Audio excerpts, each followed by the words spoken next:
Man.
Wait, I'm hitching to start, but I'm only seeing that five of you guys.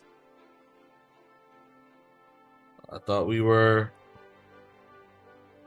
clear that we were gonna have online this evening. I shared it in the class WhatsApp.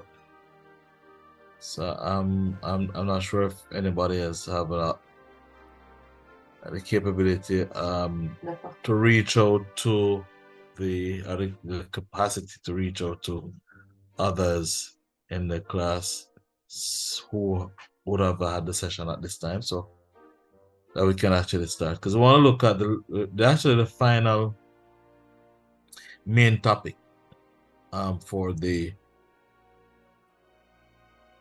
this course, which is the counters. Remember yesterday we looked and we looked at the different shift registers. So we're done with shift registers now. Question, sir. Yes, sir. Um, um, because some of they leave early, sir. You never run over anything important for the parallel in, parallel out. No, man, I left it just there. What I did for the rest of the class yesterday was to look at revision. So, we can look at revision. We looked at revision for any persons who were in class that were not or they were having challenges with anything that we did and have done from the start of the semester up to yesterday. So we had a couple takers saying that they did not understand this, they were not 100% sure on that, and we use the 2 hours and, well, hopefully provide clarification. At least that's what they said. So we're gonna do that for you guys as well. But I actually wanted you guys to get started in terms of a counter. What counters, how they work, general principles. Because it's a big topic. It's the last topic, but it's a big topic. So we have to ensure we get through it as much as we can. Counter, sir, is the last topic. It is the last topic that we'll be looking at For the semester. for the semester in terms of teaching. Oh, understood, sir. So we start in another 2 minutes. I'll do a recording. So in the interim, if you can reach out to anybody else we know as a part of this group for this evening's class, I'd really appreciate it.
All right, we're gonna start, and hopefully others join later.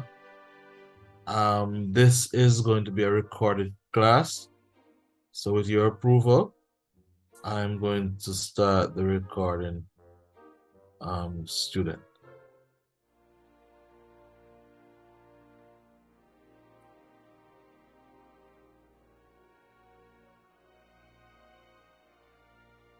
Let me see.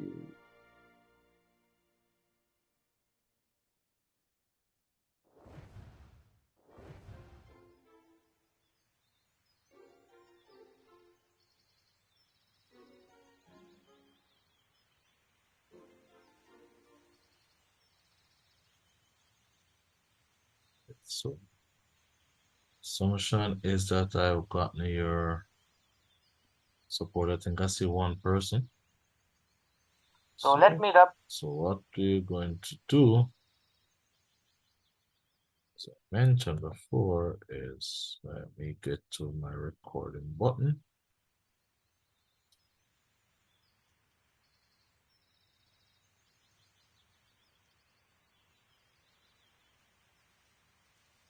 There's my recording button.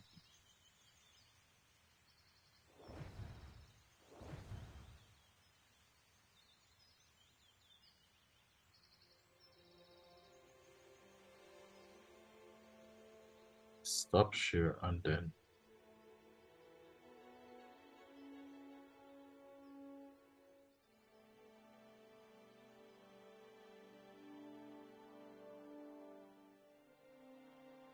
right. So as I said before, I'm gonna start the recording just now. Recording in progress. All right, so good afternoon, devices students. We want to use this opportunity to look at the very last, well, thank you for coming. That's the first thing. I want to look at the last teaching topic within this module. We'll have something else that we'll be doing, but not necessarily teaching.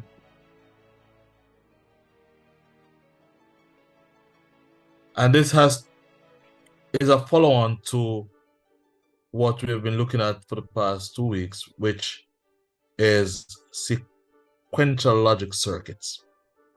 And if you can recall, sequential logic circuits are circuits that their output is dependent on their current input and their past output. So it means that these circuits are circuit that stores information, which means that they have the capability to provide memory for operations. We have gone through a lot of iterations of looking at a system. As an example, look at the bulb and the switch and what happened when they come to the door and so on and so forth, in order to establish or concretize, in my view, the whole concept of what a sequential logic circuit is all about. We looked at the basic building block of a sequential logic circuit, which, if you can remember, it would be the flip-flop. And we saw that there are 3 types of flip-flops that are critical at this stage of your learning that you need to know and understand. We started out with SR flip-flop. We developed the truth table for the SR flip-flop using the analogy of the bulbs, the switches, and we saw that the SR flip-flop do have a limitation. Anybody can remind me what the limitation of the SR flip-flop is?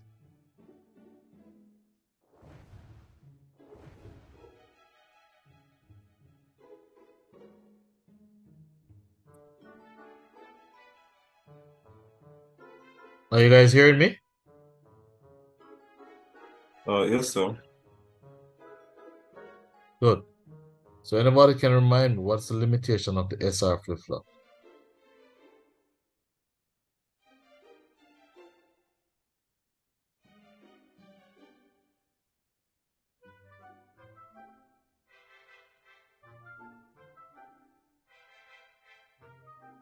All right, so Mr.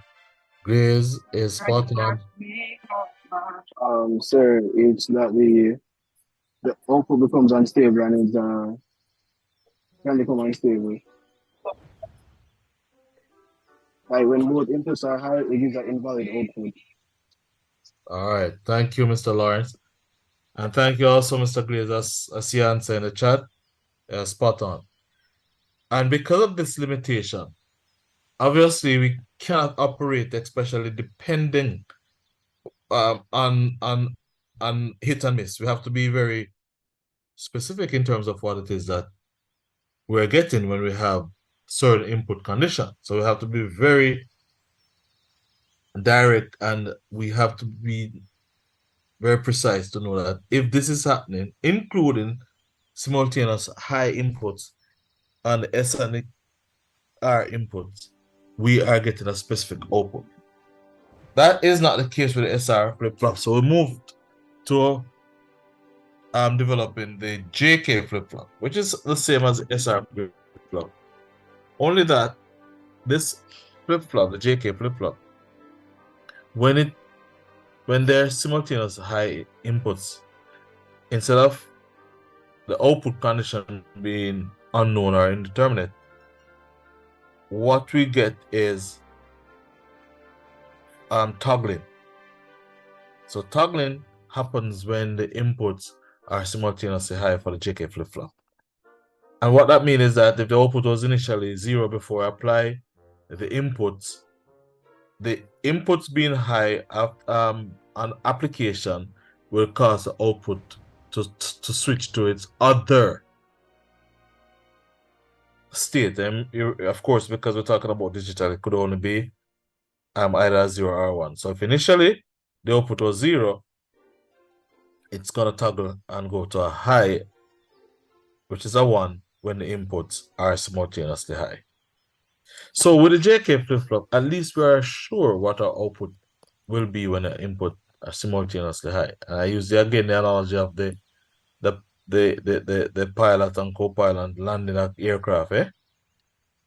And we don't want to be putting on the landing gear and the other one is putting up the landing gear and the system don't know what to do. So it makes that determinate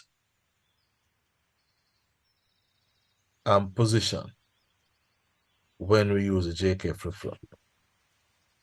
Now, we also said that there's a third flip-flop, which is a D flip-flop, which is basically the JK flip-flop that we convert through using an inverter to ensure that at no point in time we are going to get a scenario where the inputs for J and K are the same. And that's the critical thing about the D flip-flop. The inputs can never be the same. So if we look back at the truth table that we created for the SR flip-flop, which are, as I said to you guys, would have been identical to the JK flip-flop, except the last two rows. And that is when the inputs are simultaneously high. The D flip-flop can never have the inputs being 0, 0 or 1, 1 because of the inverter between the J and the K input. So it makes our truth table for the D flip-flop very, very simple. Now, it's called D flip-flop as well because whenever you have the data that's applied to the input, when they have the condition right, meaning you have a clock pulse, the information on the input or the data is sent from the input of the flip-flop immediately. So the output of the flip-flop follows the data that is inputted. So it's called a data flip-flop. Good? And we saw how we could actually use the D flip-flop to develop what we were looking at yesterday.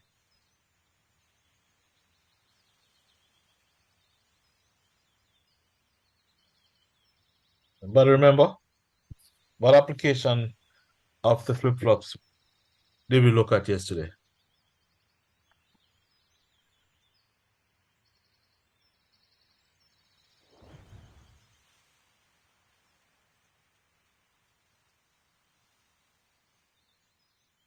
Nobody remember? That's right, Mr. Alright. We look at registers, shift registers to be exact. So shift registers, as you saw yesterday, as basically, and we even use an example, an illustration using our cell phones. Dialing a number, we see where you enter the first number, it comes up on screen, but as soon as you enter the second digit, the first digit moves from where it initially started and it is shifted either left or shifted right. So that's what the shift register does. It basically temporarily hold in storage a number or a bit, and when condition comes or is satisfied, that number is shifted, is moved from where it initially started to another temporary storage location. So if you recall, and please go back, look at the notes, look at the Google Classroom info, and do your practice on those. What the various types of shift registers are and why they're called shift register. That leads me to the next application this evening, and that is counters. Now, counters are electronic circuits made of flip-flops, made of logic gates that actually counts clock pulses. That's what counters do. They count clock pulses. So it means that the flip-flop operating as a counter must always have what? Some form of clock. Must have some form of clock. Right? Because it's counting clock pulse. That's what a counter does. We have different types of counters. We can have what I call up counters. So it means that as the data pass from input to output, that data is counted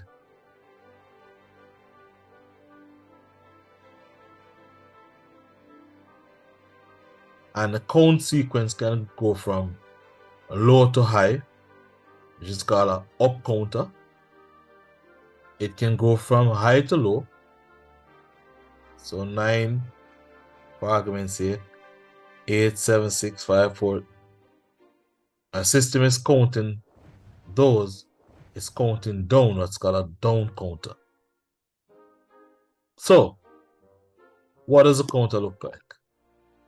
I'm going to use this video, the first of two, introduction to counters, to let you understand, hopefully, what a counter is and how it works. So let me then share my screen. Introduction to counters.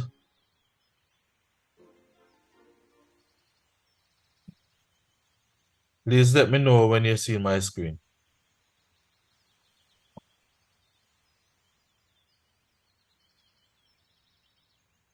We're seeing the screen, sir. Thank you, Mr. Grant. Now, on screen, we're seeing a very basic counter. It's a building block of a counter. So remember, the counter now is made from flip-flops.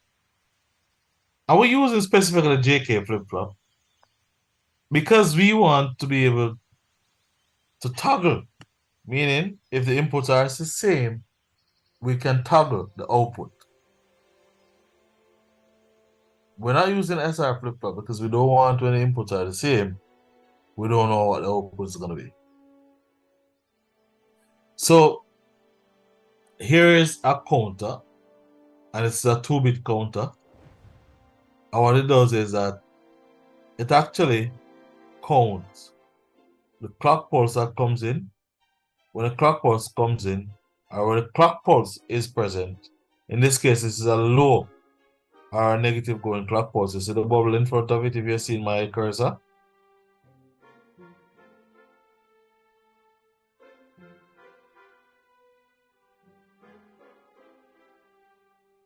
When the clock pulse is activated, whatever comes in on J and K is evaluated and it's passed to output Q.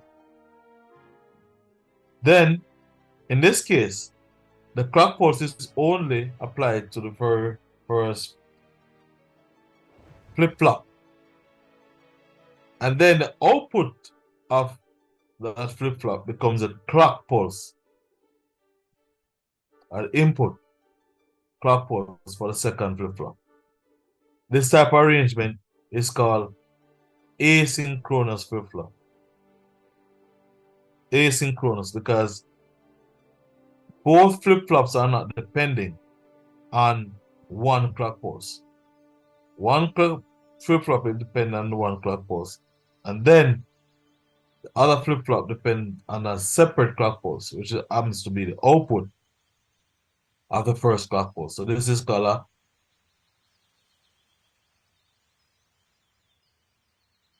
asynchronous flip-flop. Sorry, asynchronous counter network made of 2 flip-flop in this case. So let's look at what happens. So normally you put your inputs on J and K, as you know, either 0 or 1. And based on what you put there, Q will be at a particular value based on what was initially on Q. when the inputs are available at the JK, nothing will happen until the clock. Remember, I said clock is at the key. If the key don't come out the door, the information at J and K cannot be outputted.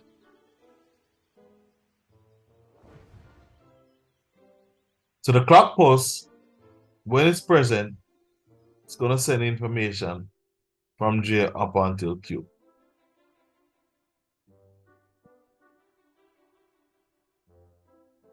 Any questions so far? If not, please sit back, relax, join me in watching this video to explain very basic operation of the counter. Counter which counts from 0 to 10, and there may also be a counter which counts from 2 to 6. Similarly, there may be a counter which counts from 3 to 9. It all depends upon your design. So we know now what is counters, and we have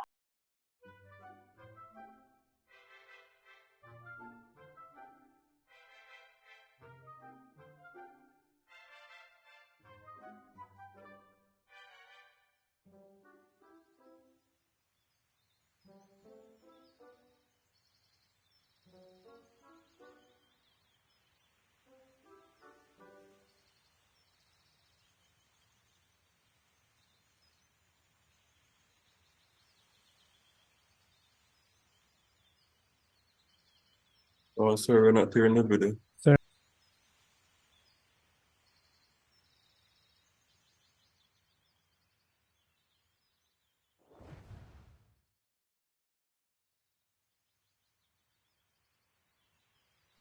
You say you're not hearing the video? Oh, yes, sir. You were not hearing the video.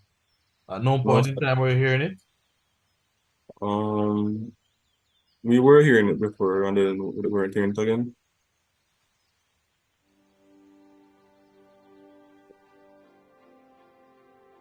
Let's go again. it starts counting, and also the number at which it ends the count depends upon your design. You can design your counter depending upon your need. For example, there may be a counter which counts from 0 to 10, and there may also be a counter which counts from 2 to 6. Hearing it now? There may be a counter which counts from 3 Yes, to sir. 9. Yes, sir. It all depends upon your design. So we know now what is counters, and we have to see its working now. So let me rub this portion first, and we will analyze this circuit that you can see here, that is having the JK flip-flop. And as you remember, the flip-flop is used to store the memory. But instead of storing the memory, it can also be used for the frequency division that you will just know in a minute. So let me write this thing down about this circuit. It is flip-flop as divide by 2 circuit. Why I'm calling it divide by 2 circuits will be clear in a minute. There is a JK flip-flop, you can see, and another JK flip-flop is also.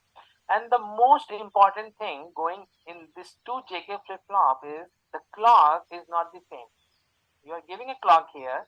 Let's say the frequency of this clock is FC, but as you can see here, the same clock is not given to the second flip-flop, but we are giving the output of the first flip-flop as the input to the clock. So this is the most important thing in your counter. And what we are going to use here as the value of JA, KA, JB, KB is 1. So let me connect JA with JB, similarly KA with KB, and we will give the input 1 to J and K. Now definitely toggling is there, and I have repeated thousands of times when we were studying the JK flip-flop that we are going to use the toggling in counters.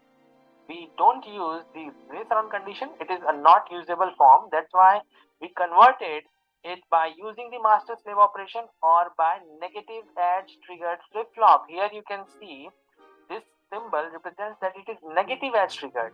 This bubble shows that it is negative, and this arrow shows that it is edge. Therefore, in total, it is a negative edge triggered flip-flop. That's why we are overcoming the race around and we are having the toggling action. So this toggling is very important for your counters. So let's see how this circuit works, and I will say the frequency here as FA and the frequency here as FB. Now I have made the clock here, and we have to analyze what's going on depending upon the change of the clock, and as it is a negative edge triggered flip-flop, all the changes will occur on the falling edge when the clock is going from high to low. This is my clock. So all the changes will occur for this falling edge. Now, as I have already explained you, this clock is just given to the first flip-flop, whereas the output of this flip-flop is given as the clock to the next. So the changes that we will measure for this falling edge is only for the first flip-flop, and the output QA will be determined depending upon it. This QA then will be considered as the clock for our next flip-flop, and we will see how the frequency is changing. So let us try to find out QA. I am considering QA is 0 initially, so 0 till this falling edge, and as the toggling action is there, we are having the complement of the previous stored value. So the complement of 0 is definitely 1, so I am having QA high for this interval. Again, we are having a change at this falling edge, and the 1 will become 0. Similarly, we can plot for the rest of the falling edges. Okay. Now the interesting thing will happen. This QA is now acting as the clock for our second flip-flop. So QB will not be considered depending upon this falling edges, but it will be considered depending upon this falling edges. This is acting as a clock for QB. So considering QB as low, so it will remain low till now. Then it goes high because of toggling, and again at this falling edge it will become low. So this is what we got from this configuration. Now you can check for the frequency. Here the time period, this is my time period, let's say TC, and if I check for the time period of QA, and I will call it TA, so you can clearly see TA is twice of TC. And as you know about the relation between the time period and frequency, which is F is equal to 1 by T, I can write TA as 1 by FA equals to 2 by FC, or I can write FA equals to FC by 2. So FA is equal to FC by 2. Now the frequency is half, that's why we call it as divide by 2 circuit. Now what happens to the frequency FC if we check here? So let's check for it.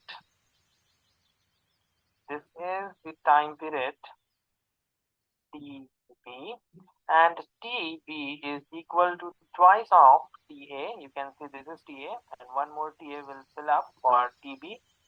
So 1 by FB is equal to twice of FA, or FB is equal to FA by 2, and writing it in terms of FC, I'm having FC by 4.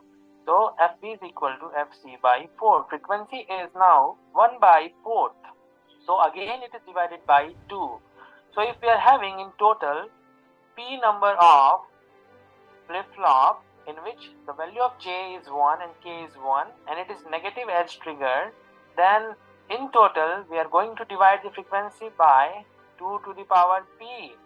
Okay, like in this case P was equal to 2, so 2 to the power 2 gives us 4, and frequency you can see is divided by 4. Similarly, if I am having 4 flip-flop, then 2 to the power 4 gives us 16. The frequency will be divided by 16.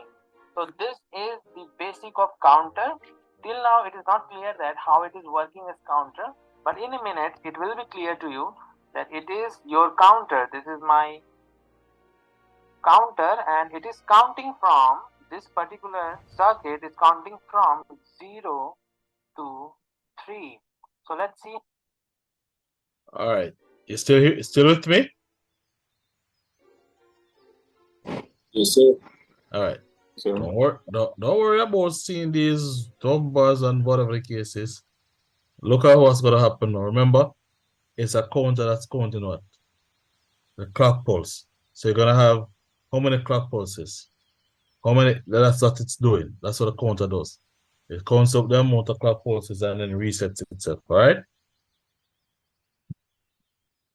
So we'll continue.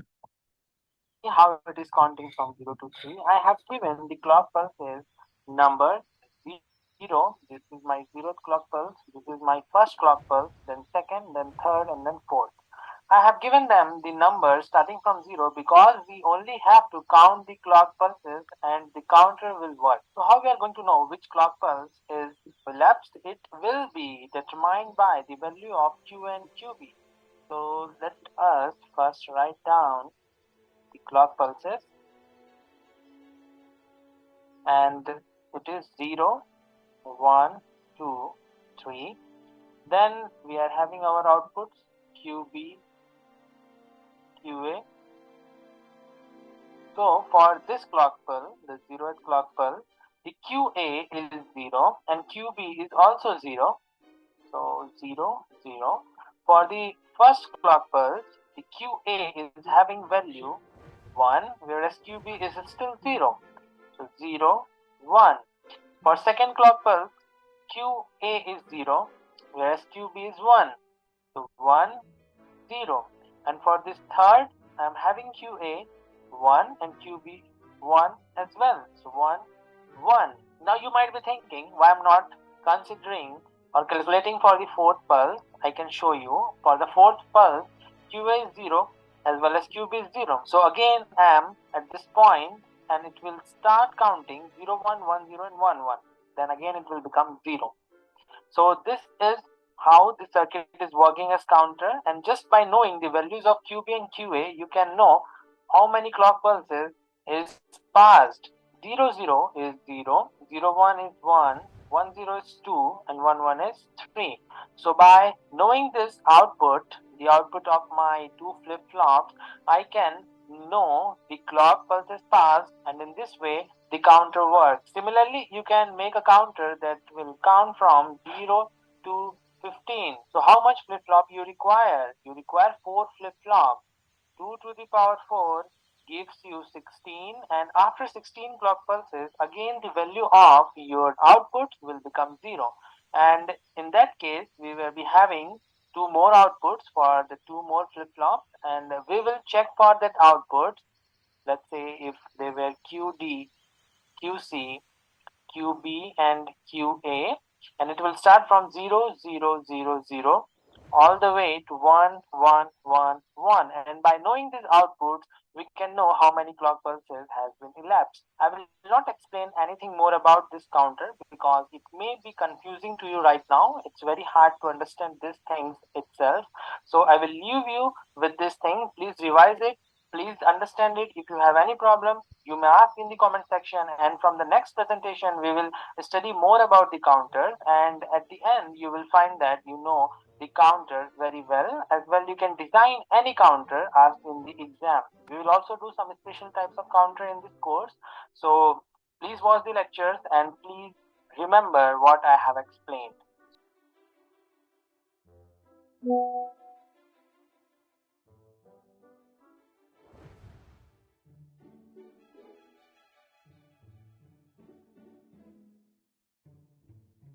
sir, could you clarify something for me at QB?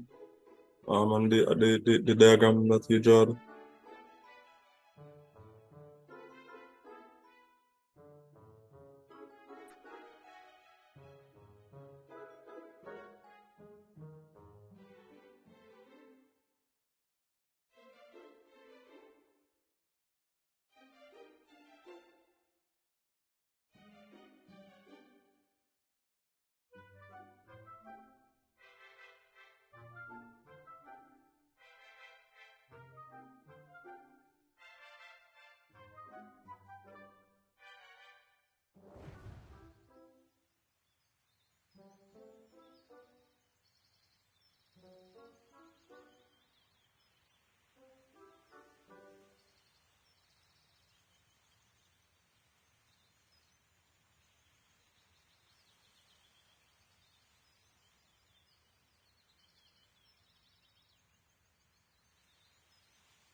Oh, I'm so sorry. I'm talking like hell, guys.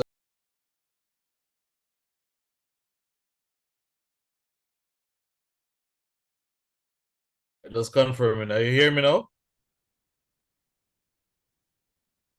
Yes, sir. So we're gonna do it all over again. All right, hold on one sec.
Confirm for me that you see my screen, please. Yes, sir. All right. Now, with all what was said, of course, complicated some spaces and I didn't understand all that. Look what's happening now.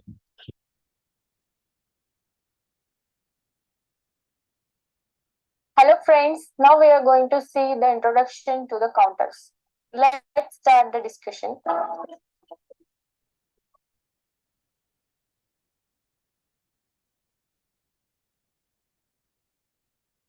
So, our heading is counters. So, the main point of counter is what? Counter is a circuit which is used to count the number of pulses. It is used for the counting purpose in many applications. So, your main point is what? Counter is a circuit. It is a circuit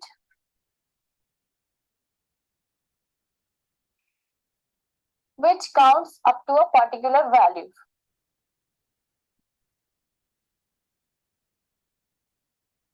Now, basically, there are two types of counters, asynchronous counters and synchronous counters.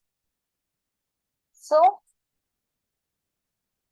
types of counter we have.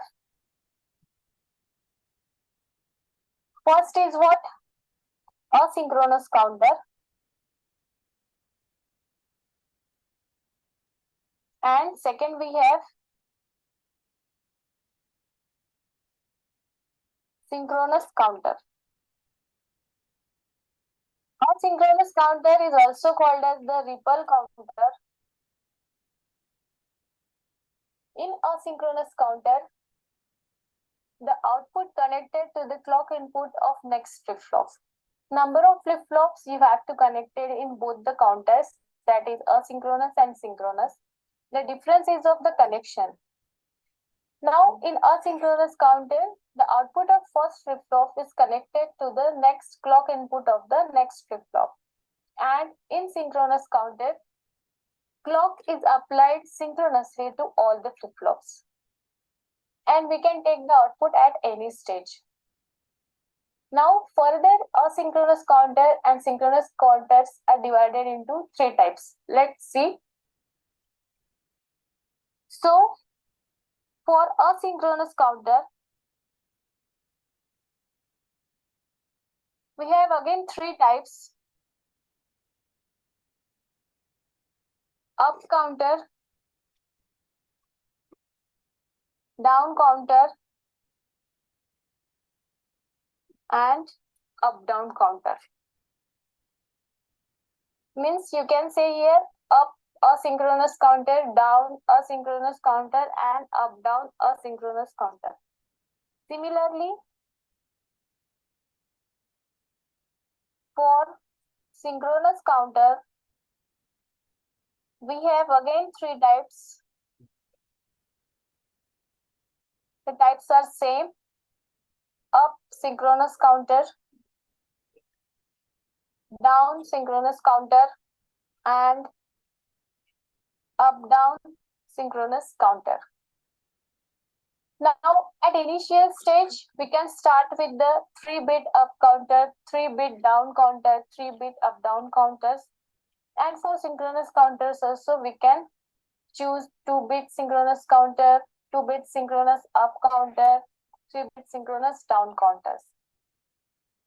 So in this way, this is the bifurcation of counters like asynchronous and synchronous.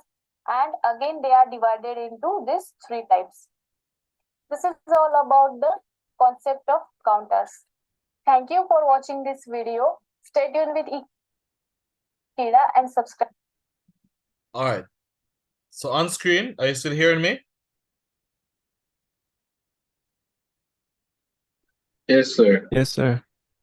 On screen, you're getting your real introduction to the counters now. Remember what a counter is. It is a device, and I showed you already because I wanted to use this without the circuitry so that you understand with the circuitry what's happening. A counter is a flip-flop or a combination of flip-flop that is going to count clock pulses, right? It's counting the clock pulses. You can have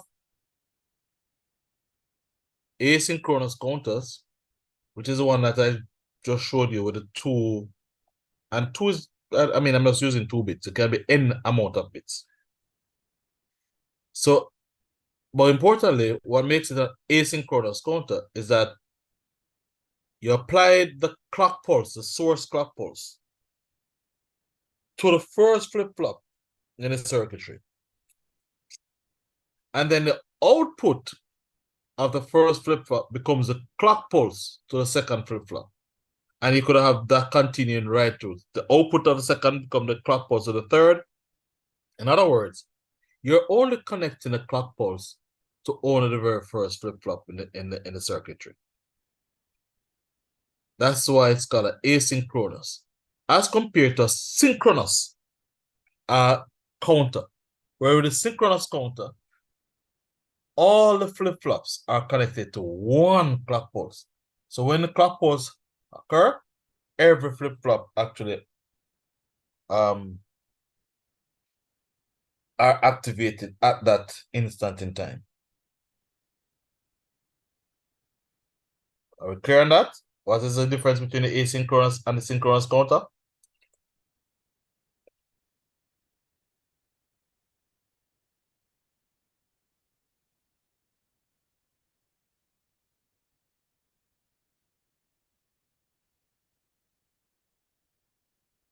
Are you hearing me, guys?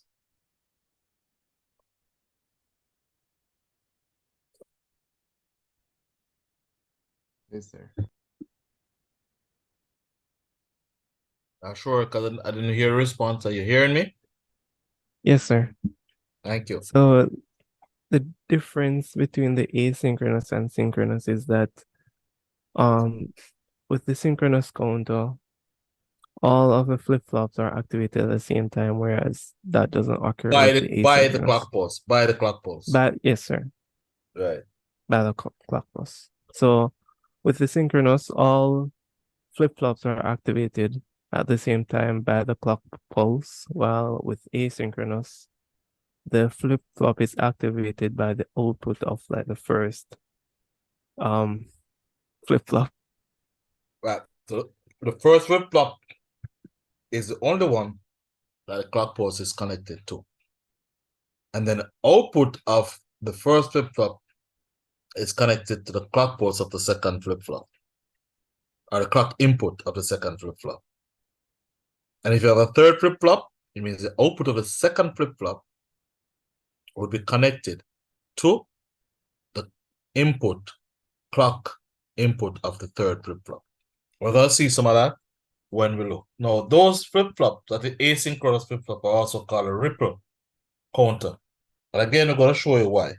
Because it means that, well, the truth be told, you know, somebody says something has a rippling effect. What do they mean by that?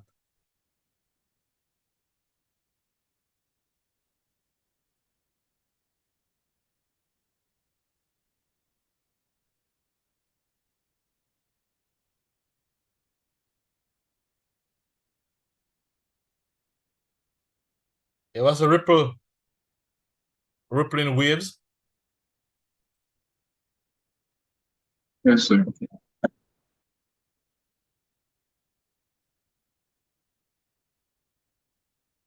Absolutely. Absolutely. One thing is triggered, which causes another thing to be triggered, and then another thing to be triggered, and then another thing to be triggered. So it's a causal effect, yeah? Well, one thing has to happen first. And as a result of that happening, after a period of time, very short time, then the next thing occur, then the next thing occur, then the next thing occur. So it's a rippling effect. That's why an asynchronous counter is called a ripple counter, because remember, clock pulse is only applied to the first one. Then after that happened, the first flip-flop then gets an output. And that output now is the clock pulse to the second flip-flop, which is going to cause the second flip-flop to output some data. So you realize if it wasn't as a result of the clock pulse applied to the first flip-flop, there would be no output of the second flip-flop. Right? So it has a rippling effect. The synchronous counter, on the other hand, ladies and gentlemen, all the clock pulses are connected. Well, all the clock inputs for the flip-flops are connected to one clock pulse, the source clock pulse. So when that source clock pulse is present, all the flip-flops are going to be activated if they have something to be activated up. Now, so we're talking about the clock input, talking about the output. But remember, the flip-flop, especially JK flip-flop, also has two other inputs, eh? And those inputs are, of course, are a J and a K input.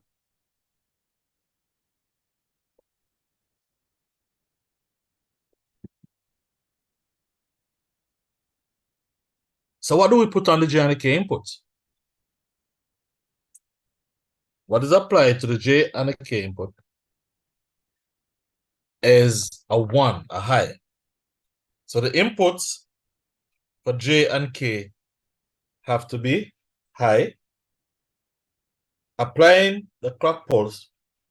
So remember, we know about the JK flip-flop. When the inputs are high and the clock pulse is present, what's going to happen on the output?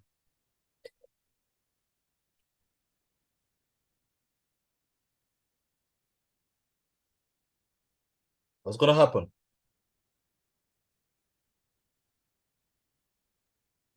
Sorry, if the output was a 0, it will become a 1. And that process is called? Toggling. Absolutely.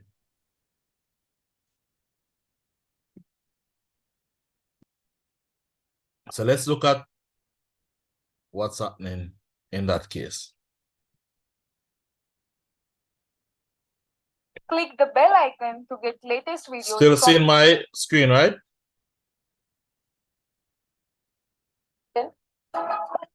Yes, sir. All right.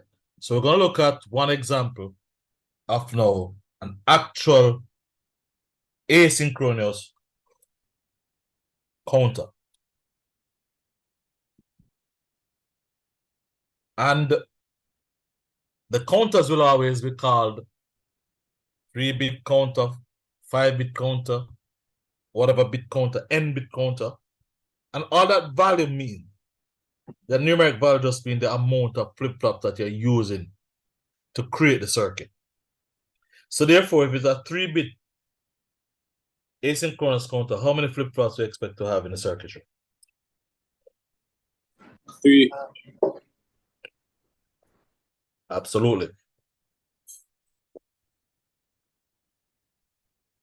So let's look at this video, and I keep my mic open so that you can actually hear what's happening.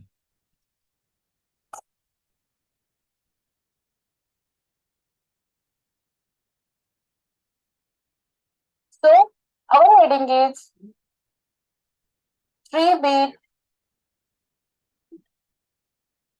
asynchronous up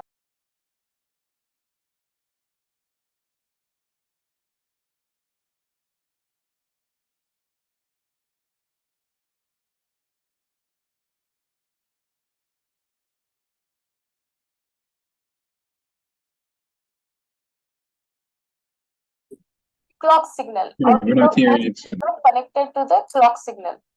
Now we have to focus on what here? 3-bit asynchronous and up counting. Counter is used to count the number of pulses. Now here 3-bit means what?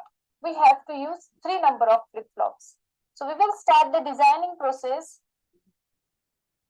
It is given that you have to use 3-bit counter and in that up counter. So we will use 3 flip-flops.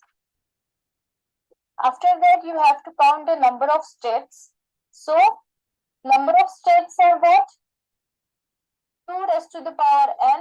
You can say here 2 raised to the power 3, that is 8. Total number of states we can calculate here is 8. Now maximum count you have to verify. Equals to 2 raised to the power n minus 1 means 2 raised to the power 3 minus 1, that is 8 minus 1 is 7. So 0 to 7 is your count. You have to do the up counting, means initially you have to start with the 0 and gradually you have to reach up to 7. Now first of all we will design the circuit for the up counting.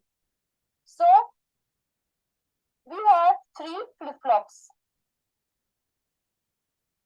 like this. This is your first flip-flop. Now for designing the up counter, we can use JK flip-flop or T flip-flop. Any one of them we can use for the designing purpose. So here we can use here JK flip-flop.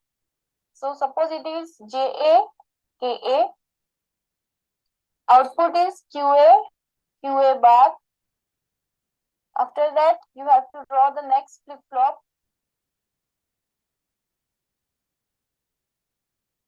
JB, KB.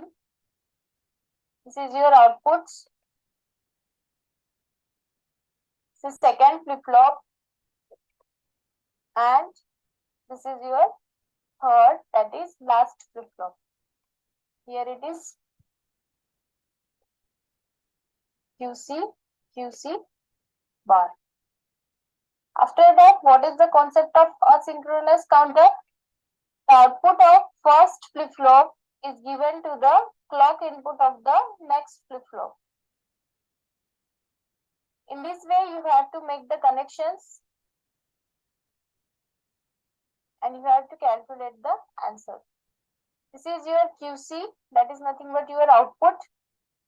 This is nothing but your MSB. Then is your QB and this is your output QA. This is your LSB. Now you have to show here the clock as an input signal. JA, always you have to connect to logic 1. For designing this type of circuit, you have to connect all these signals to logic 1. And here also JC, KC, you have to connect to logic 1.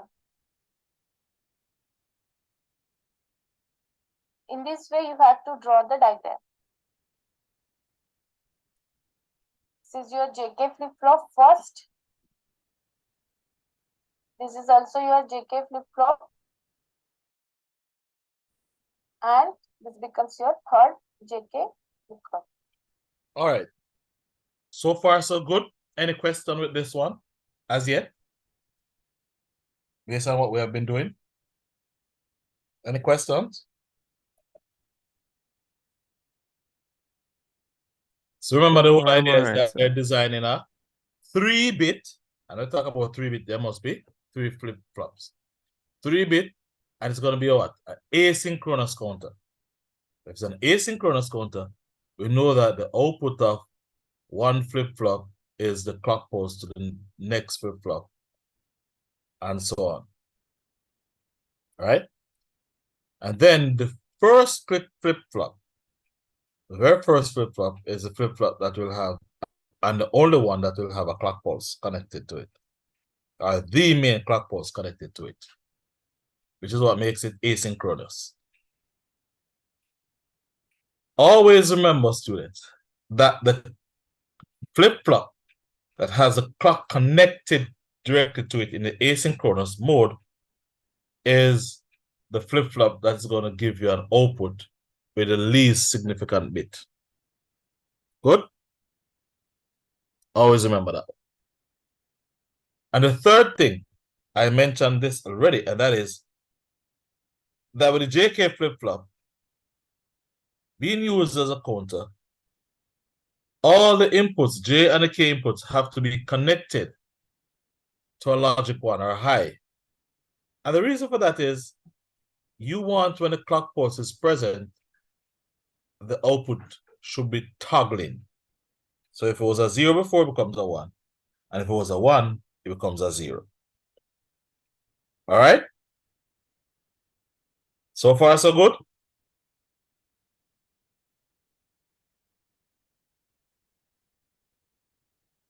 Yes, sir. All right. Now, we're going to continue, but I want to pay some attention. Why is it that we want the logic 1? And why are we tying the inputs, J and K inputs? And the main reason is because, as I said before, we want it to toggle. Because that's the only thing that happens with the JK flip-flop. The output toggles when the inputs are high, and that's what we want. So now let's look at what is going to happen. Remember, I said to you yesterday that flip-flops are what? Non-volatile devices. Remember I said that to you yesterday? What do I mean by that? What do you want to remind me?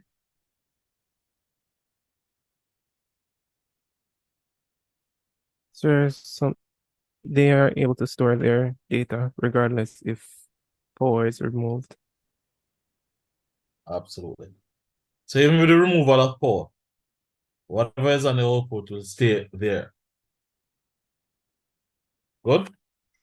So that's what's called non-volatility. All right.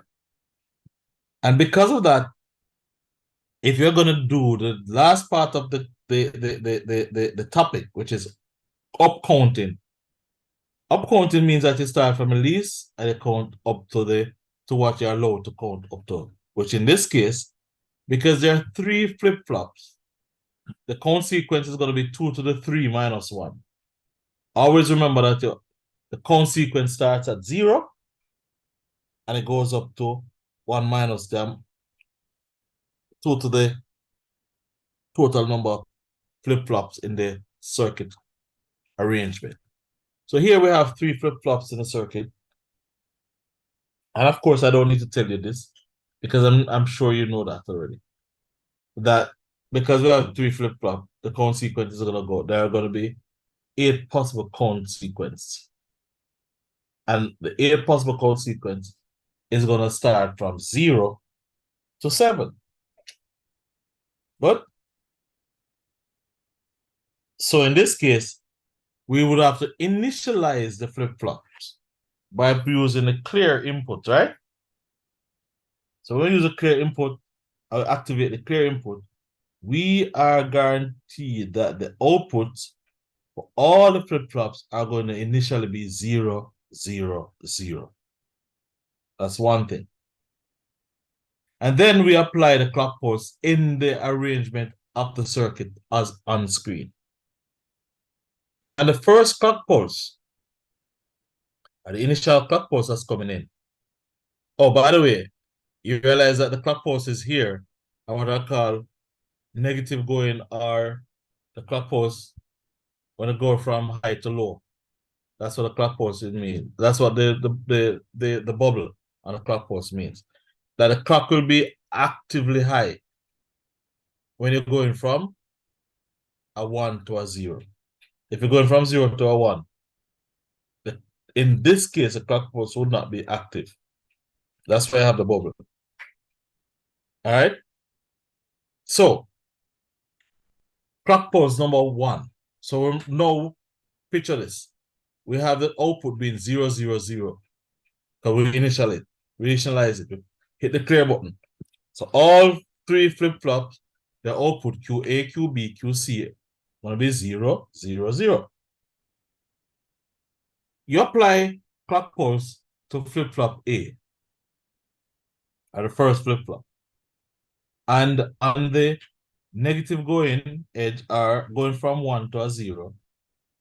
What is going to happen, knowing that the first flip-flop inputs J and K are tied to a logic 1? What's going to happen is that we expect the output of QA to toggle. So initially it was 0. So flip-flop A after the first clock pulse is going to toggle. So what now obtains on QA after the first clock pulse?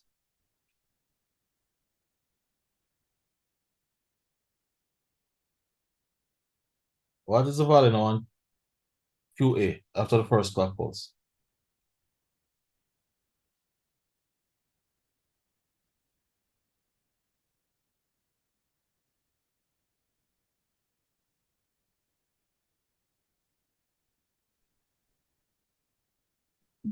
Sir, would it be 1?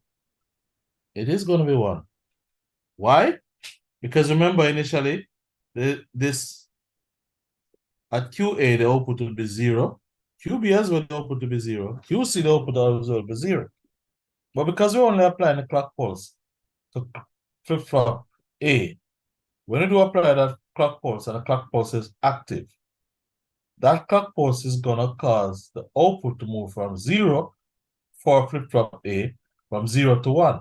And that's because the inputs are tied to a logic 1, which means that the output of that flip-flop is going to toggle. And toggle means it's going to go from 0 and then it becomes a 1.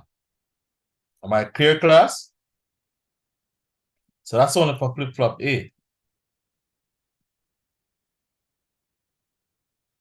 Am I clear? Yes, sir. Sorry, can I repeat that? Okay, have you guys a drop asleep in a one? Sorry, can I just repeat that 1 minute?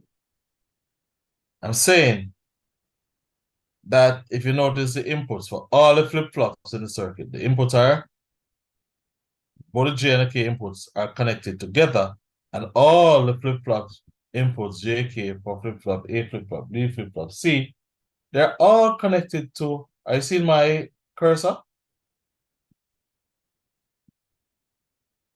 Yes, sir. So notice all the inputs JKA, JKB, and JKC, they're connected together and all connected to a logic high. When that happens, as we would have discovered, that with JK flip-flop, when the inputs are high, when both inputs are high, and the clock pulse has been activated, then the output is going to toggle. So if it initially was a 0, as we noticed because we reset it all to be 0, 0, 0, That means the first flip-flop, JKA, is going to switch or toggle from a 0 to a 1.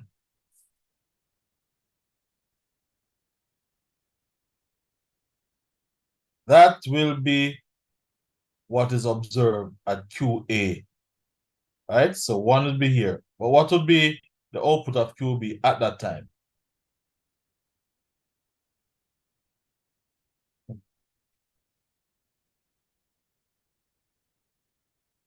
What would be the output of QB and also QC, ladies and gentlemen?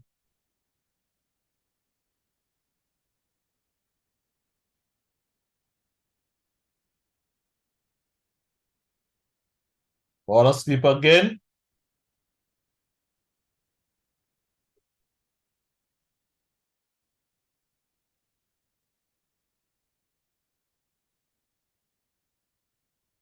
Let's assume that you're hearing me still, right?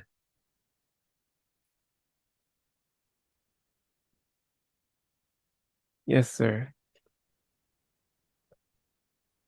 Them not gonna change, man. If they were 0 before, I'm gonna say clock pulse and reach over here to now. This just became 1. So because it just become 1, it cannot cause the output on QB to change. So QB initially output was 0. Likewise, QC output was 0. So what we're gonna get if we take all 3 outputs together, we're gonna see that QC output at this first clock pulse is gonna be 0. QB output is gonna also be 0, but QA output is gonna be 1. So in other words, after the first clock pulse, what's gonna happen is that we're gonna have 0, 0, 1. Remember, this is the least significant bit, right?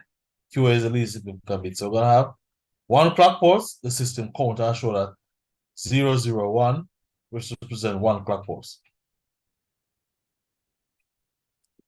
The second clock pulse, with the second clock pulse applied to flip-flop A. Again, because they are tied, the inputs are tied, you expect QA to do what? Remember now it was 1 before I apply the clock pulse. 1. So what are we expecting at QA after the second clock pulse?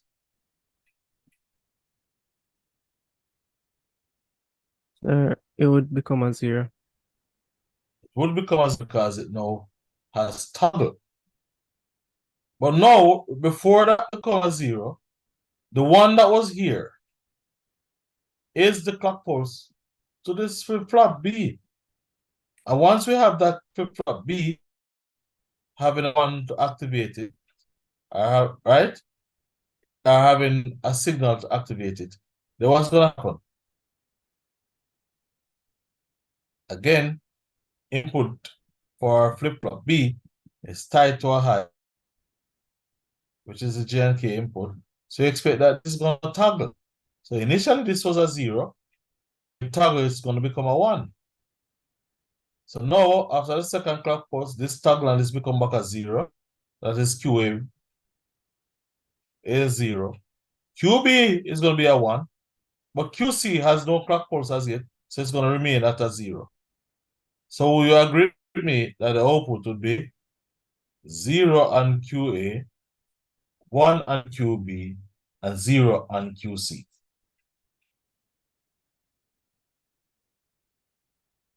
And if you think about it, that represents what? The binary number for 2, right? 0, 1, 0. Right? Yes, sir. All right. So that shows you that after the second clock pulse, the output is showing you binary number 2. So it means that you see that it's counting. So remember, we start at 0, 0, 0, and then after the first clock pulse, it became 0, 0, 1. The second clock pulse became 0, 1, 0. So let's look at the third clock pulse now. So 0, 1, 0. So remember, QA has 0, QB has 1, QC has 1, a 0. Then we're going to boom, we're going to put in the next clock pulse at 2A, a flip-flop A rather. When you put in the third clock pulse, and flip-flop number A. The expectation is that because the inputs for the flip-flop are tied to logic 1, there's going to be a toggling again. So QA was what? QA was 0. So it's going to toggle. Remember I said that was 0, 1, 0. So this is going to toggle. So it becomes 1 now. But just before it becomes 1, the output of QA is 0. So therefore, there's no clock pulse that will be present. And if there's no clock pulse that is present, it means that if nothing is present, if you don't get access to the room, you can't turn on the switch. So it means that the output would still remain at 1 at QB. So now we have QA being 1, QB being 1. What about QC? Nothing would happen to QC because it would not, have a clock pulse because QC has yet to change. So what would be the output? The output would be 0 on QC, 1 on QB, so that will not change, and 1 on QA. So the output would have been 0, 1, 1, which represents the binary number. It's a binary number, 1, 1 represents the decimal number what? Number 3, right? Yes, sir. Okay. All right. And you follow that sequence and it counts all of it. Let's hear what she's saying. Now, after that, you have to draw the timing diagram. This is your connections for designing the asynchronous up counter. Now we will focus on timing diagram. You have to draw here the clock pulses. So we will draw here now clock pulses of 50% duty cycle. In this way, you have to draw the clock cycle. This is your first, second, third, fourth, fifth, sixth, seventh, and here is 8. Now, I have mentioned here negative edge trigger clock. So, downward arrow I have to mention here.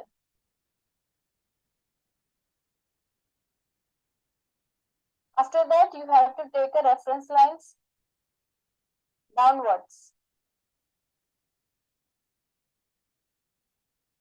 Like this.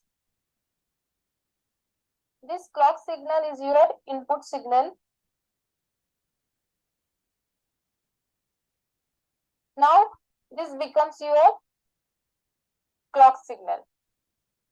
Now, for QA, output QA. Whenever negative edge triggered clock is there, then it changes its output. It is the concept behind the asynchronous up counter. So we will start with the process. This is the initial stage. So whenever the negative edge trigger is there, then we have to change the state.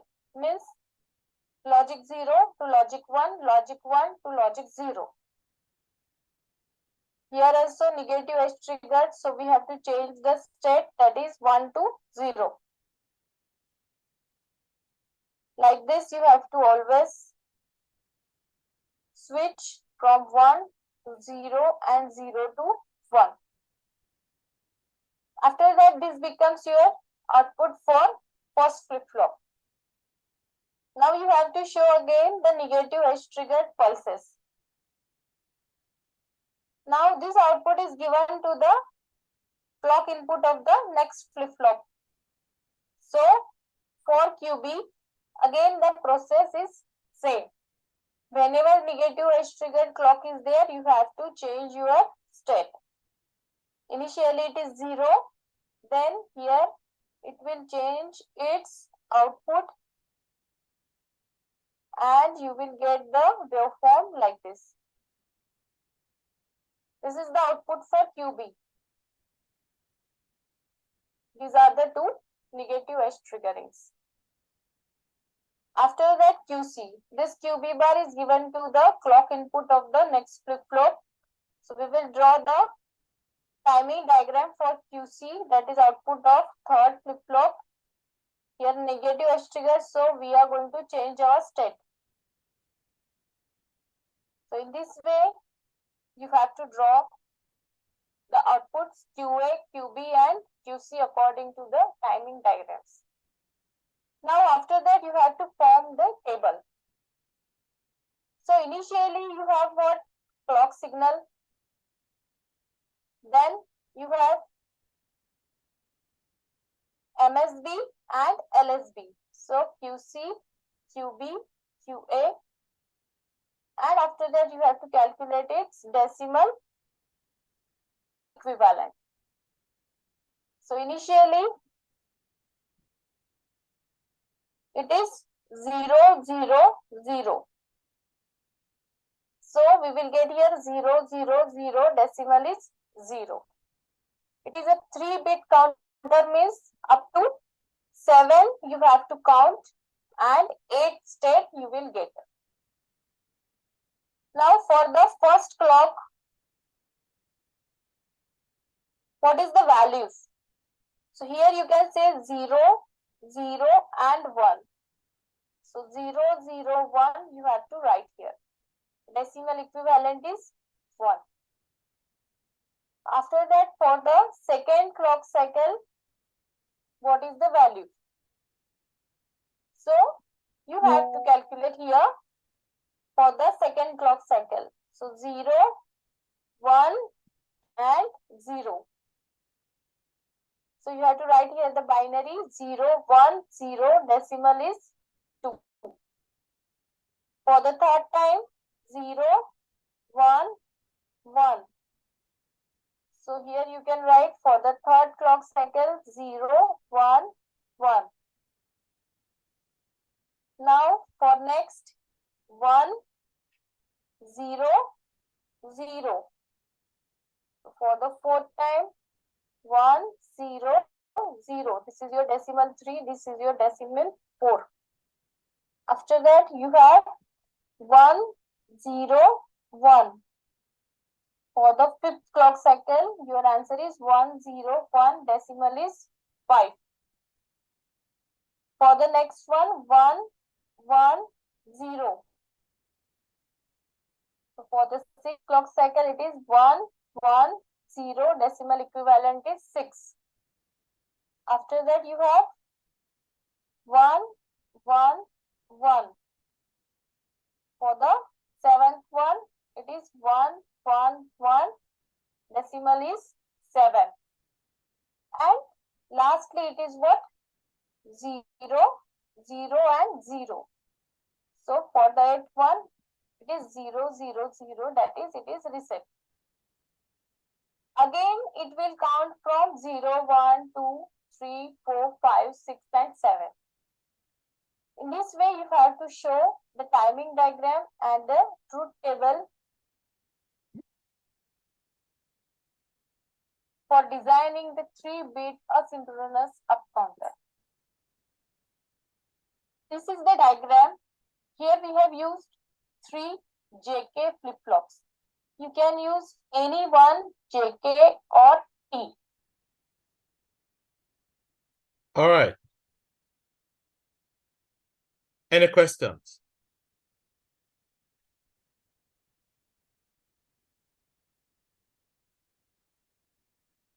Any questions? Sir, what does the down arrow symbolize? The down arrow symbol is the 0, the bubble on the clock pulse. So remember, the very first waveform is a input clock pulse on flip-flop A. You see where you see the bubble? It means that is what is telling you that it's negative edge trigger, or what I call down going from positive to negative. So if you notice the waveform of the clock pulse, it is on that edge that is going to cause the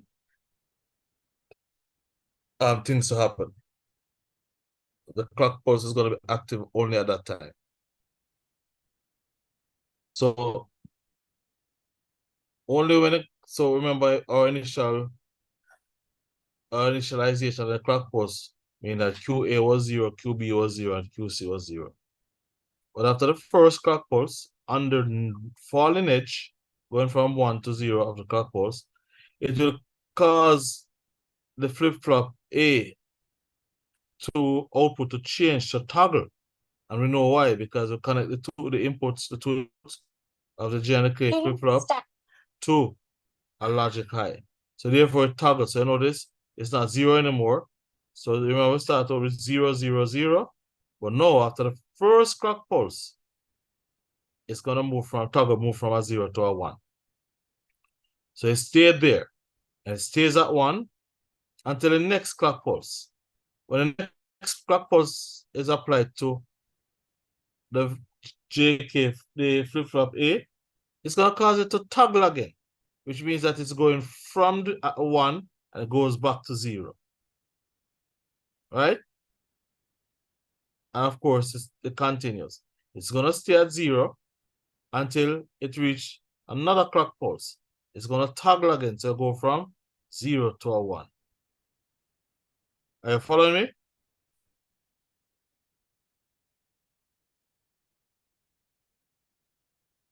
Yes, sir.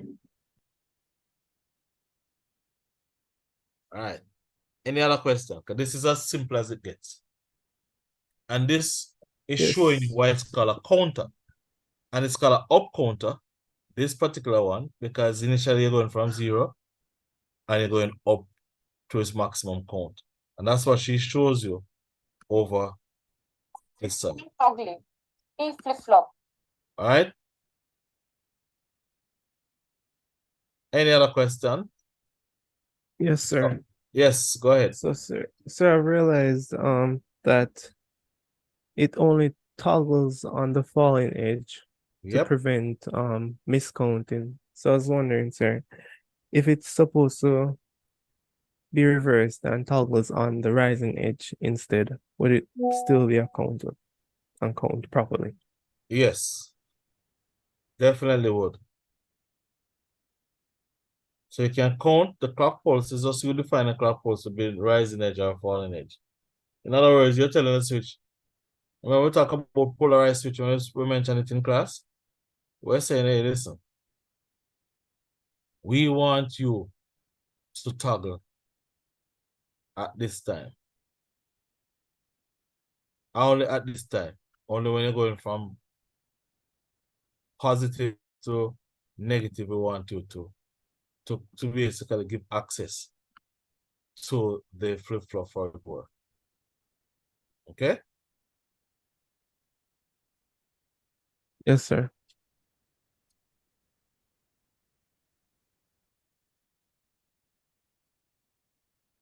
Any other question?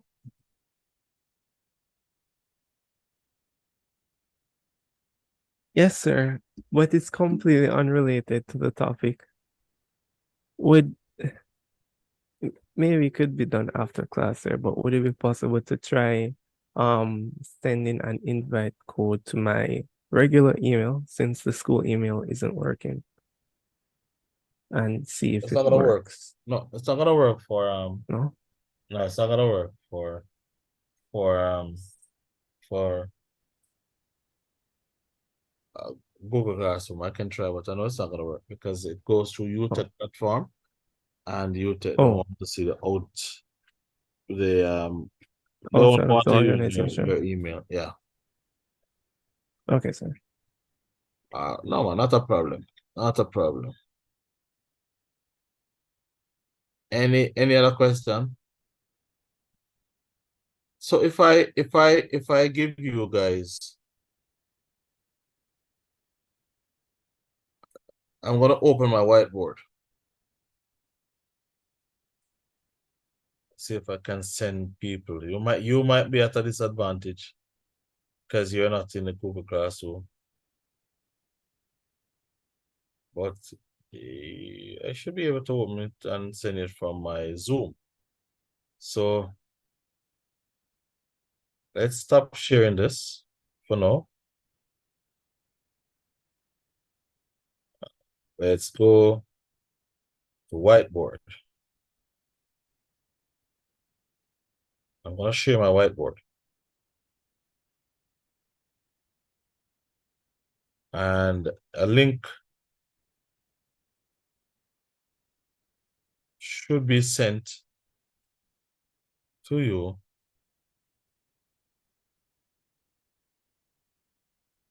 in terms of my whiteboard.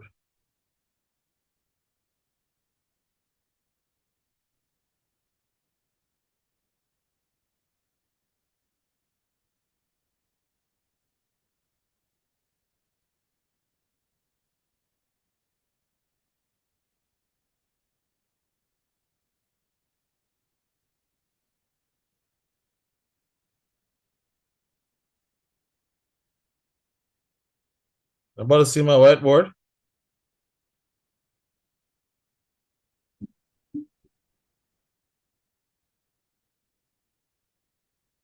I see Yes, sir, my I'm whiteboard. seeing it. You seen it? Yes, sir. Good. Everybody should be seeing my whiteboard. So what if I want to do a 2-bit counter, but specifically a 2-bit asynchronous counter? We should know that we only need two flip-flops to create that counter. So I'm going to do it quickly because I want you guys to understand that what we have done so far. So flip-flop number 1, flip-flop number 2. Because a 2-bit counter, it only needs 2 flip-flops. We got that so far?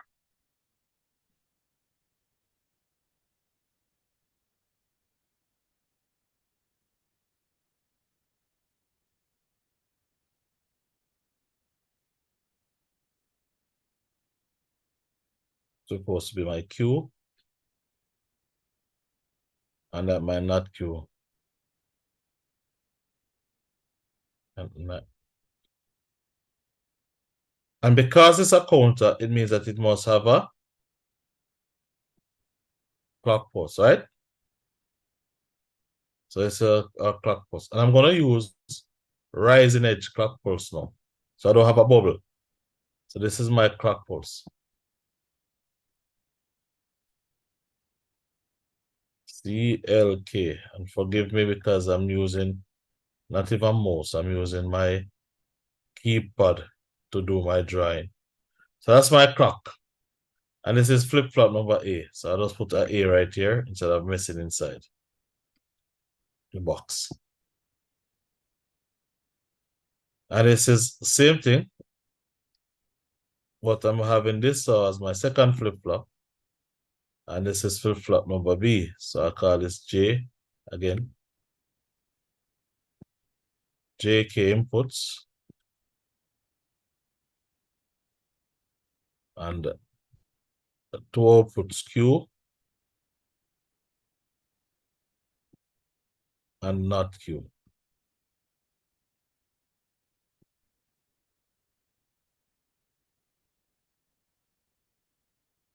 Okay.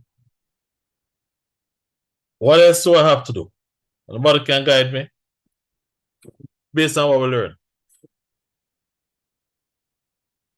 Do the 2-bit counter. Quickly, quickly, quickly.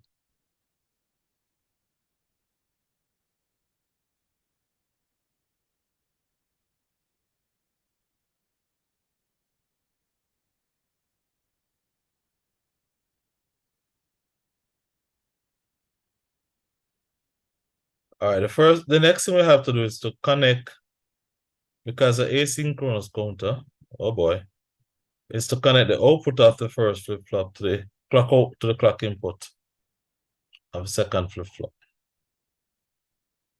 Okay?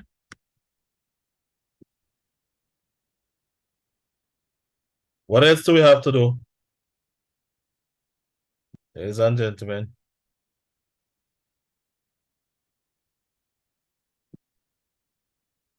We have to tie the inputs. I'm getting a feeling like, say, boy, you guys don't understand the thing.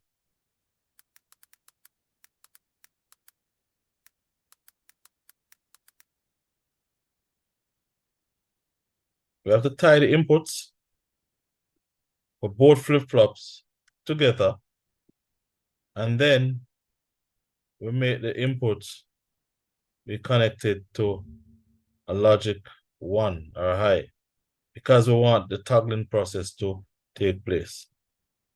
All right, so this is a logic 1. That's going to be here. Logic, oops. Undo that. This is a logic 1. All right.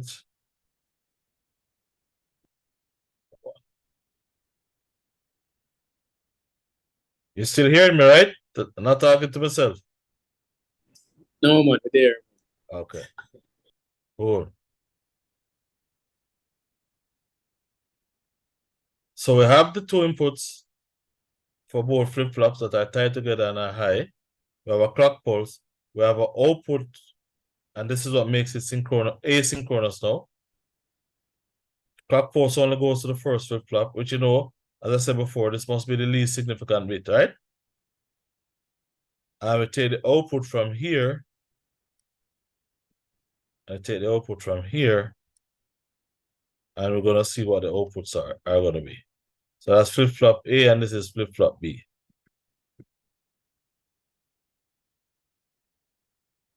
Okay. One other thing we have to do before we start, and that is how we initialize the flip-flops. So we start initialize the flip-flop to make our output based on our input. So this is our input.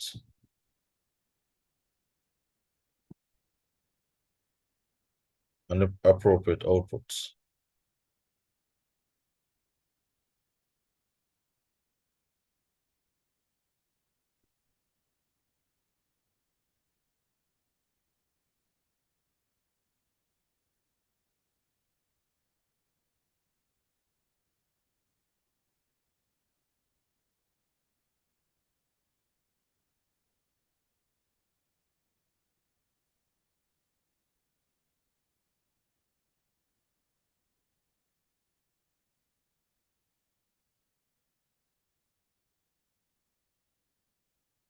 And of course, if it's two input, how many possible input combinations we're gonna have?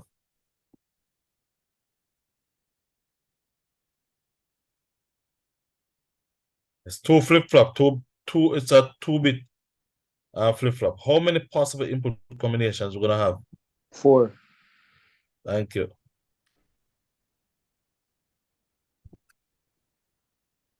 So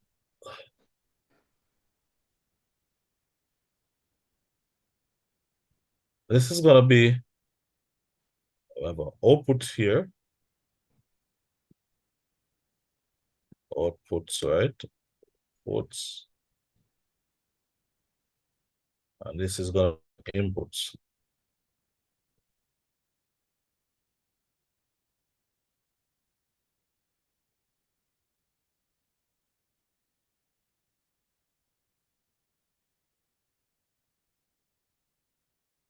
Now, what are we inputting?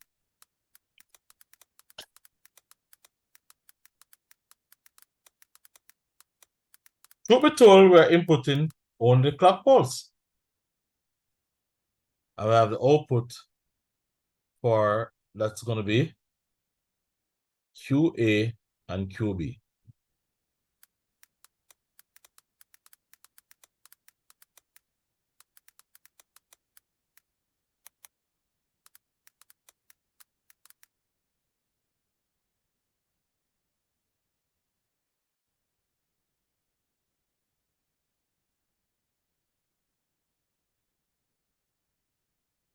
All right. So what we do first and foremost is to initialize our output. And if we initialize our output, what we're saying is that we're making sure we do the clear signal. That means the output for both flip-flops are initially going to be 0. Okay?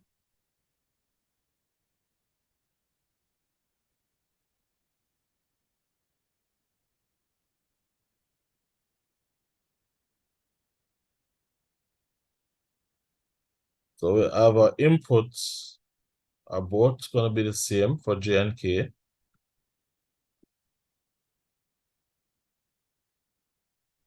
And then we're going to have our special input, which is going to be a clock pulse.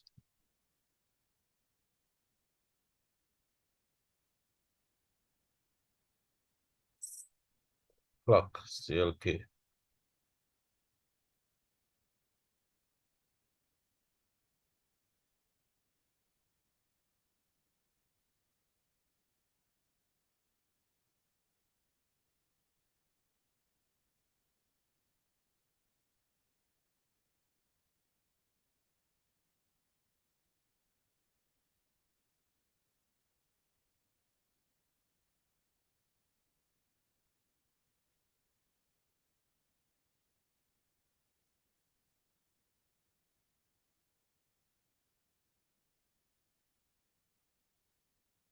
Now, always J and K are going to be high. Agree? Because that's what's going to help us. We're saying that they're high. Always are going to be high. J being, oops. Oh, Lord. So this is, let's try this one. So this is going to be a 1 always. Likewise, this is a 1. All the time.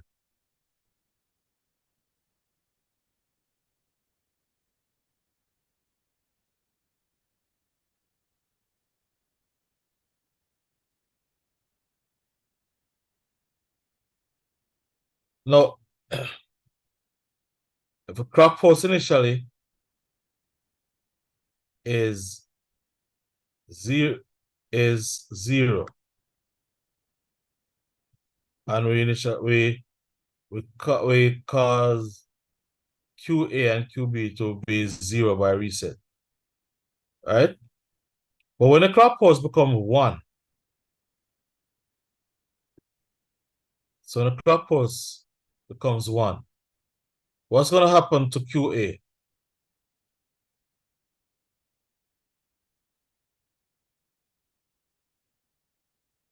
QA is going to toggle and become a 1, but QB is still going to remain as 0.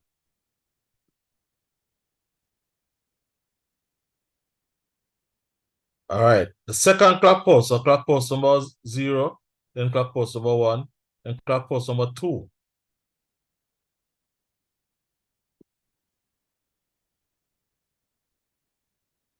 It's supposed to be at Lord, a 2.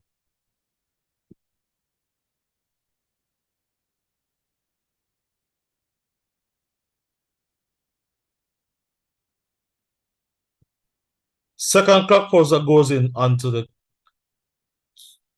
it's gonna cause QA again to toggle. So QA, because it was a 1, it now becomes a 0.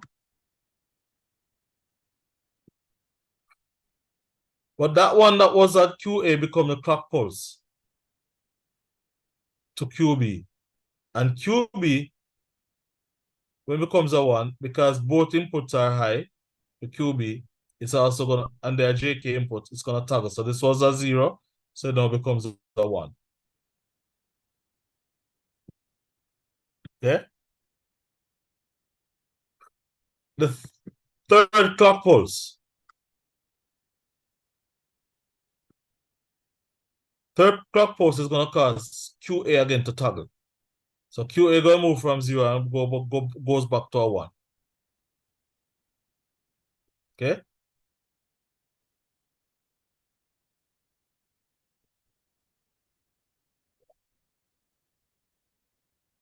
But because this was a 0,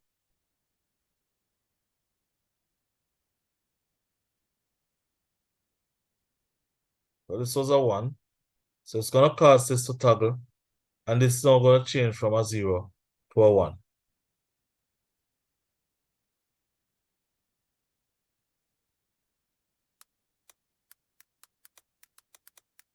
So if you look at it carefully, I could add another clock pulse, number 4. Just for argument's sake. And if you're following me truly, ladies and gentlemen, the 4th clock pulse, look at what's happening. QA was a 1. So it's going to toggle. It's going to come to what? Come a 0. Right?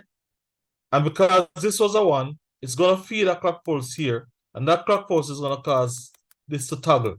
And it was a 1 also. So it becomes a 0. So you realize that really and truly gone back to the state. After the 4th clock pulse, we're gone right back to the initial state.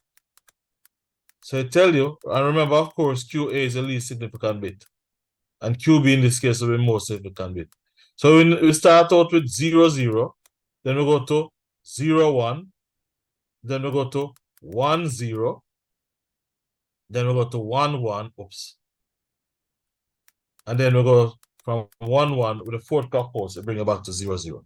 So that's how you create a 2-bit up counter, asynchronous up counter. All right. Gonna leave it there for tonight. We're gonna look at 4-bit synchronous up counter next week. And then we're gonna start look at down counters. How does it count down? And then we leave that and we're gonna look at synchronous counters. Synchronous counters. So these are asynchronous counters that we've been looking at. All right. Again, in your Google Classroom, for those who have access, there the videos are there that can help you. Just stay in the course, ladies and gentlemen. I'll leave it there for tonight. And Sir, for those who said that they wanted to speak up, yes, sir. I wanted to speak to you after class. Okay. And I have to stop the recording and wish everybody else a good night. Any questions?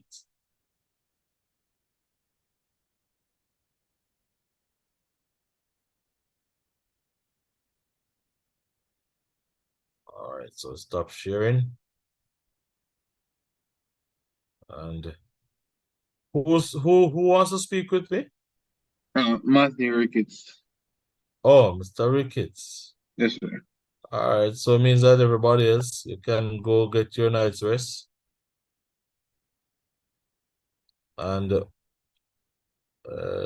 talk to Mr. Ricketts. You guys can leave the classroom. Sir, one question, sir. Yes, please. Sir, before there's a delay between when it's an output before it turns a clock pulse. Yeah, that's called propagation delay. There's always a small, if it's not a synchronous, if it's a synchronous flip-flop, there's always going to be a delay, which is called propagation delay. Okay, sir. All right, thank question.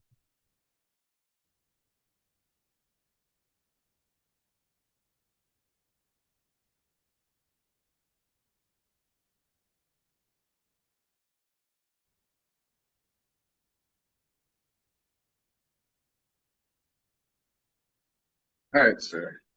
It's not really a problem for Case to be here because I'm kind of relevant as well. Yeah, so I checked out what you were talking about, and I did digital through AddDrop, but AddDrop didn't go through. So I spoke to Miss Dunkley today, and I went to admissions, and it's added on now. So And it's reflecting on the timetable and stuff, so that should be all right. Good. Yeah. So that leads to the question: what's our topic for the project? 9. 9. Yeah. Okay. For digital. All right, sir. All right. Yeah. No, that's it. All right. Have a good night, gentlemen. Yes, sir. Okay.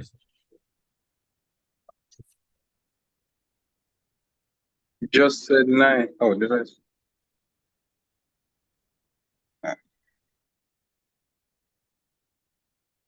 Who are your group members?